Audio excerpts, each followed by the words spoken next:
Un jour, j'ai arrêté d'y penser. C'était fini. Ça a duré des années. Et je ne me suis jamais confiée à quiconque.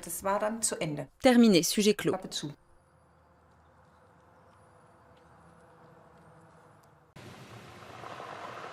Moi aussi, j'ai avorté. J'avais 25 ans. Les décennies qui ont suivi, j'ai complètement refoulé ce que j'avais vécu, jusqu'à ce que je revienne sur les lieux de l'avortement. Ce jour-là, je me suis effondrée. Brutalement, tout n'était plus que douleur et chagrin. Je ne comprenais pas ce qui m'arrivait.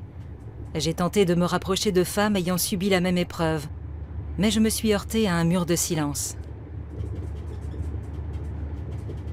Nous, les femmes, avons revendiqué haut et fort la légalisation de l'avortement dans les années 70, pour échapper au piège de la clandestinité et aux aiguilles à tricoter. Est-ce qu'on n'en parle pas pour échapper à l'ordre moral, par peur d'être cloué au pilori? Est-ce donc cela qui nous empêche d'évoquer à cœur ouvert la douleur d'avorter?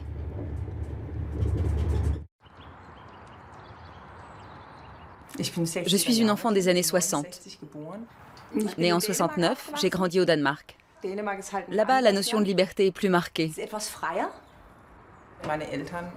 Mes parents étaient des athéistes convaincus. Ils avaient rompu avec les valeurs traditionnelles.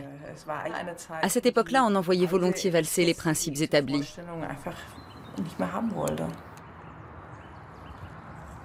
Je me souviens, j'étais assise dans le jardin avec ma mère. Elle a gardé son calme. Elle n'a pas dit grand-chose, mais elle m'a dit « Quelle que soit ta décision, tu pourras compter sur moi ». C'était peu, mais tellement positif comparé à tout ce que j'ai entendu par la suite. Je n'étais pas encore en état de réfléchir, de me demander de quoi auras-tu besoin si... À quoi va ressembler ton quotidien?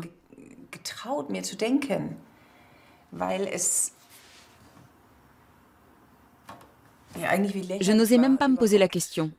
Ça avait quelque chose d'aberrant d'envisager une naissance à l'âge de 17 ans. C'est ce qu'on m'a renvoyé comme image. Si au moins j'avais eu en face de moi quelqu'un qui m'avait conseillé, qui avait osé évoquer tous les choix qui s'offraient à moi, les conséquences, qui m'avait demandé ce qui me faisait peur ou pas, quitte à ce que je me pose la question « et pourquoi pas ?» Voilà ce que j'aurais voulu. Avec le recul, je crois que j'étais entourée de gens convaincus qu'en raison de mes 17 ans, je devais me débarrasser de l'enfant. Voilà tout. Y compris mon entourage direct, qui était formel. À les entendre, c'était aussi anodin que de se faire opérer de l'appendicite.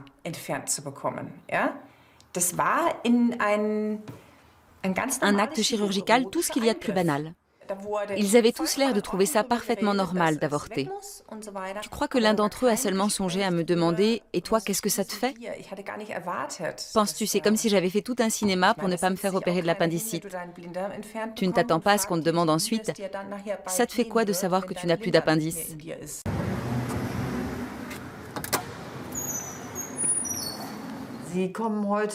Vous êtes ici pour la première fois. J'aimerais savoir ce qui vous a amené à venir me consulter. Qu'est-ce qui ne va pas?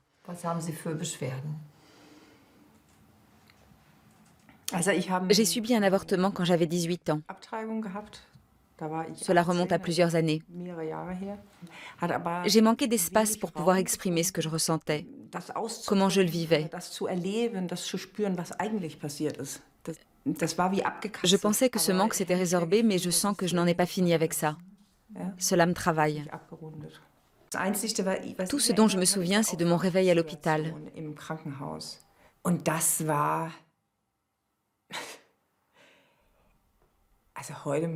Comment se fait-il que je sois toujours sous le choc? J'ai d'abord ressenti une souffrance émotionnelle énorme. Elle était tellement forte, cette douleur émotionnelle, qu'elle a gagné mon corps tout entier. J'avais tellement mal que j'ai hurlé. J'ai hurlé et pleuré lorsque je me suis réveillée. Je n'ai pas compris pourquoi personne ne m'avait prévenu de ce que j'allais vivre. Personne ne m'y avait préparé. On n'éprouve pas ça quand on se fait arracher une dent.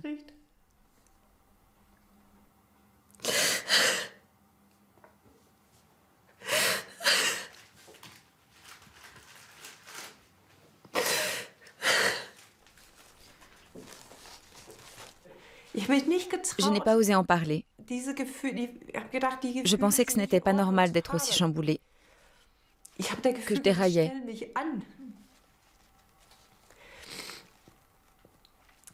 Que je me comportais en gamine qui pique une crise parce qu'on va lui faire une piqûre.